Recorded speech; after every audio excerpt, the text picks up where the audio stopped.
Hello everybody and welcome to another video. Today we're at the Black Citadel and I don't know how long this video is going to be. I'm kind of winging this a little bit. But I wanted to talk about this topic of traditional quests and dynamic events and how ArenaNet's decision to go with dynamic events instead of traditional quests has impacted Guild Wars 2 on the whole. And particularly, not just that they've decided to go with dynamic events as a part of the game, which I think are very good for the game, but mainly their decision to not use any traditional quests whatsoever. This idea that dynamic events could entirely replace what traditional quests had to offer. And this is something I've always kind of been quite sure about for myself. I am of the opinion that dynamic events are great, but I think the game should have also been built with traditional quests. I think that Guild Wars 2 in its current form, if ArenaNet just pulled it for 3-4 months, however long, and then just populated all the zones and all the different areas of the cities and explorables with traditional quests and threw it back out to us, it would probably feel like a much more feature-full game, and it would probably also feel like there's a lot more to do in those areas. And I think that the difference between dynamic events and traditional quests could play off of each other in a really nice way. Rift was a little bit like that, but obviously their dynamic events were very few and far between and they weren't very varied. I think Guild Wars 2 would have been a much better game if they'd added traditional quests, and I kind of want to demonstrate to you guys why I think this, and that's why we're in the Black Citadel. So when I first played Guild Wars 2, I was off doing my exploration of the Black Citadel, and really it was one of my favourite cities because it was a bit more chaotic, it wasn't so evenly laid out, and there were a lot of weird things you could see out in the city. Now those weird things you did find in the city, and admittedly there were things in other cities, but those weird things you find, whether it be in cities or around anywhere in explorables, anywhere in the game, never really mean that much. They're just kind of a short moment where you go, huh, that's kind of cool, and then you move on, because you know in Guild Wars 2 there's never going to be anything hidden there, there's not going to be some secret little quest or cubbyhole or something to find, because everything is strictly around the dynamic events or the heart system. So when you find these things, it's usually a shallow response you get. You think, oh, that's kind of cool, and you move on. But anyway, there was one particular area in the Black Citadel that really got to me when I went through it, and that was the Gladium Canton. This area in the lore, this isn't a lore video, but this area in the lore, this is kind of where a lot of other races aside from the Char are hanging out. It's a very slummy area. It's home to many Char that have lost their warbands and are just kind of slobbing around outside of the machine of war that makes up the Char. And it's got a really cool aesthetic to it. It's quite different from the rest of the Black Citadel because you've got these other races that have come in and they've brought their own influences. Like, for example, there's a small area there where you can see all of these Silvari trees pressed up between two buildings, and it looks really quite fantastic. The other nice thing about the Gladium Canton is that it's very separate from the rest of the Black Citadel. It's kind of its own little area. You have to use an elevator to get to it, either going down underneath the upper areas of the Black Citadel or going up from the old ruins of Rin that the Black Citadel was built on top of, and that's where this video started. So it's a kind of very separate area that feels kind of like a very undergroundy slum place. And when I first went there while playing through the game, it reminded me a lot of another game that I've played, and that would be Final Fantasy XII. You don't have to have played that game or to have understood this reference, but it reminded me a lot of a place called the Lowtown in one of the starting cities in that game, which was very much a similar thing. It was kind of the depraved, poverty-ridden area with lots of people sitting around outside their houses, bumming about, lots of souks and stores and places where you could buy things lining the area. And I remember going there when I first started playing Guild Wars 2 and I was exploring the Black Citadel, and I made that connection, and I thought that was a really positive thing for Guild Wars 2. I was like, oh yeah, this is really reminding me of something else. I really enjoyed it in that other game. I must be really enjoying it here too. I had a little bit of a wander around, and then as I'd already grown accustomed to by that point of my experience playing the game, there wasn't really going to be much to do there. There were a couple of interesting NPCs, one Elonian guy in particular talking about some weird prophecy that we don't really know will ever have any substantial impact on the story, but it was an interesting flavour NPC there anyway. I had a little bit of a look around and walked off. Then I went off and played the game and I explored more areas, and I found stuff like Garenhof and all those other cool places that we all look back at and think, oh, this is a really interesting area. But they're always only visually interesting areas, and I think as time went by, I did slowly begin to feel like the world felt hollow. That's the best way I can describe it. Maybe some of you guys have also felt the same thing, that even though there are these hearts to do and there are the events to do, and even there are NPCs spattered about the place that give you a line or two of interesting dialogue, which in the context of the rest of the area can actually paint a nice picture. Like, for example, in Garenhof, to its credit, you do have a lot of NPCs there that you can speak to, and slowly they build this really kind of ominous picture of what's going on in the floating tower nearby. But aside from from that, there's still nothing tangible going on. There's no real reason to speak to any of these NPCs, even if they give you a personality option that might affect one of your personality values, which now that the game's actually out, we can see really doesn't mean anything. It's more of just an inward RP thing, introspective feature for you as the player to look at how you've been playing your character. And as I say, I slowly went through the game and this dawned on me that the world felt hollow. That's the best way I can describe it. Regardless of all the events that are in the game, even if they could all be running at all the same time and you could see the sheer amount of content which ArenaNet's put into the game, which they have, and I do not deny there's a lot of stuff to do in Guild Wars 2, despite it all feels kind of hollow.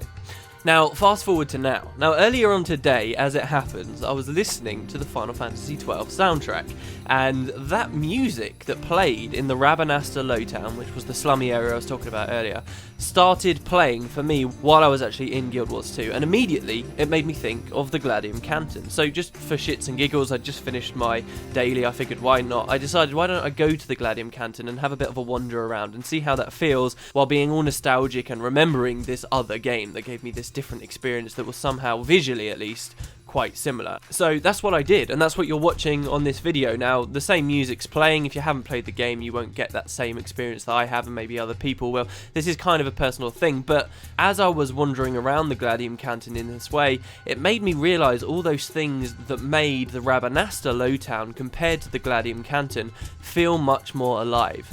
And it was basically traditional quests, which ArenaNet decided they didn't want anything to do with for Guild Wars 2. The environment designers for the Gladium Canton did a fantastic job. The place is chock-a-block with interesting little things that you can see. NPCs that might not even have any dialogue but are wandering around in interesting ways or stood at cool places all seem to tell a tale. There's tons of stuff there just in the environment. There's that Sylvari house I was talking about that looks like it's some kind of like a Sylvari bar or something that you can't go into. There's a dark corner there with some weird purpley mist that looks like an Asura's set up a table where he's doing some weird experiments.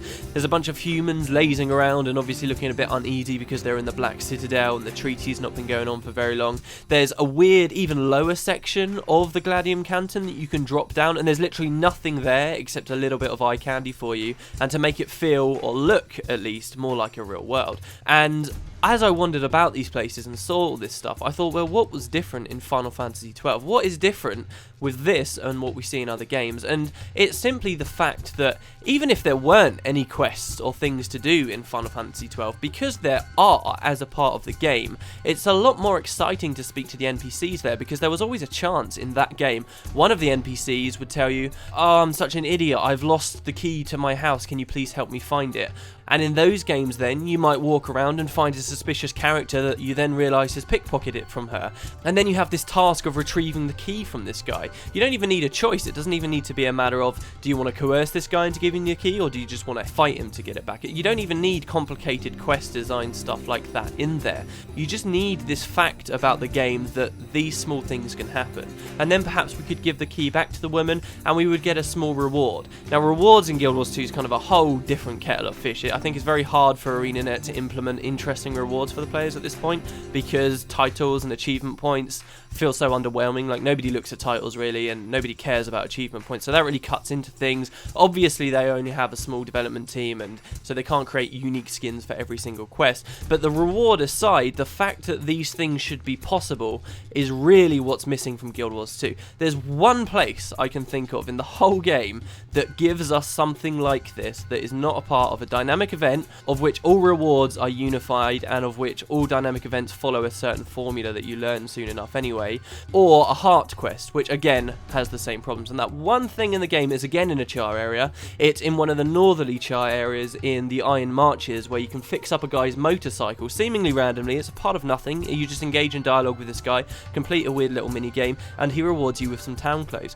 And that was fantastic, but that's the only example I can see in Guild Wars 2 of it. And what I'm saying is, if there was more of that kind of thing, we would go into areas like the Gladium Canton with different eyes, because we know that this is a game where small things like that can happen. And now everything's more interesting. We have much more reason to speak to all these NPCs. I'm not saying here there needs to be tons more content in the game. I'm saying that the systems through which we get content in the game right now stop us being excited about the small areas and the attention to detail that otherwise could be there, because we're never looking for it, because we know that it's not there. All you need is 2 or 3 of these small quests, these small opportunities to interact with the environment, for people to become a lot more excited and a lot more attentive to that detail that the artists have then put in.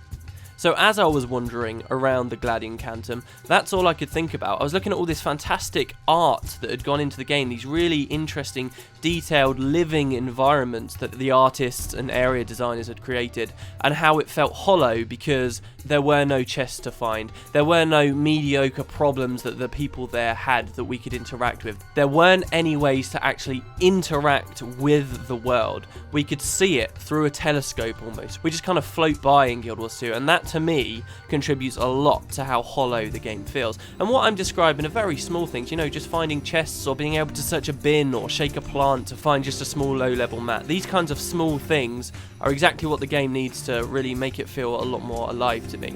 And that's probably the best way. I know it's kind of a very personal experience that I'm telling here, but that's the best way I can describe to you guys why I think traditional quests would be such a good thing for the game. And I say traditional quests, and I'm sure that brings people to mind of, oh, just kill 10 of this, kill 10 of that. That's not what I'm talking about. I'm just talking about small little things, more ways to interact with the environment that are somehow rewarding to us. You know, it's a small step to take that, oh, the woman's lost her key example, or perhaps a charm mother has lost her cubs and you've got to go around and find all of them and bring them back to her. It's a small step to go from just a basic action like that, where we interact with point A, then we interact with point B, and then we go back to A again. It's a very small step to put that in a quest log that someone can access by pressing L, and there you go, that's pretty much traditional quests. But ArenaNet steered really far away from it, and because they don't want combat in cities, and because they want everything to be scalable and everything has to be tied to dynamic events, I think they've really suffered. I don't think it's a matter so much that they might have had a small development team or there wasn't enough time to put these things in. I think it's because they deliberately didn't want to, because they thought that dynamic events could fully make up for what traditional quests offer, and the truth is I don't think they do. I know my example from this video is very much to do with cities, and there is this idea that we shouldn't have combat activities in cities, and that's totally fine. I would be happy to uphold that, but this same example can be applied to many other areas in the game. Maybe you can think of one for yourself, some particular thing you saw in Guild Wars 2, you thought that looks really cool, but there was a weird feeling you couldn't shake, and it was probably that feeling of the game being somewhat hollow. And I just kind of wanted to put my thoughts out there and describe that. I know this is a bit more of a negative video. I don't want people to come away from this and think, oh yeah, Guild Wars 2 shit, we shouldn't like this game. I actually think that this kind of stuff is beginning to change, and I think really we as the consumers of Guild Wars 2 should understand what it is we want more out of the game, and we should be able to put our thoughts down to ArenaNet so they can see our discussions. And that's what I'd like to have here too in the comment section. I'd like to know what you guys think about this kind of hollow feeling. Do you think that like the living story, which we're now seeing, fixes that hollow feeling somewhat? Like, it might not be a coincidence that I'm talking about all this and I'm thinking about all this in the Black Citadel, when now in game right now, just above the Gladium Canton, we now have this large refugee camp that's slowly beginning to grow with NPCs that we can actually speak to. But is that enough? Is a tiny bit of flavor text from NPCs enough? So there you go, guys. That's my thoughts on traditional quests and how, in a way, I think Guild Wars 2 could have, would have, should have benefited so much more from including them in the game alongside dynamic events. And again, I don't want anyone to think this is me hating on dynamic events. I think they're incredible, and I think they should always be the majority of the way that content is driven in this game. I think dynamic events fix so many problems that traditional quests don't have, but I just can't help but wander around the world right now and think this would be so much better if there's something small I could do on the side, even if it was only for one time. You know, you complete it and you feel complete for good. Dynamic events can't offer that. They really can't. They're always going to repeat, and that takes something away. And that's been on my mind a lot. I wanted to throw out to you guys, see what you think. Do you think the game feels hollow, or is it perfect? Do these posts on Reddit that say, oh, I found this awesome thing, this is why this game's so amazing, is that substantial enough for you, or do you need some more way to interact with Tyria and Guild Wars 2 and to be rewarded for it? Anyway, there you go, guys. Thanks very much. I'm rambling. I'll see you next time.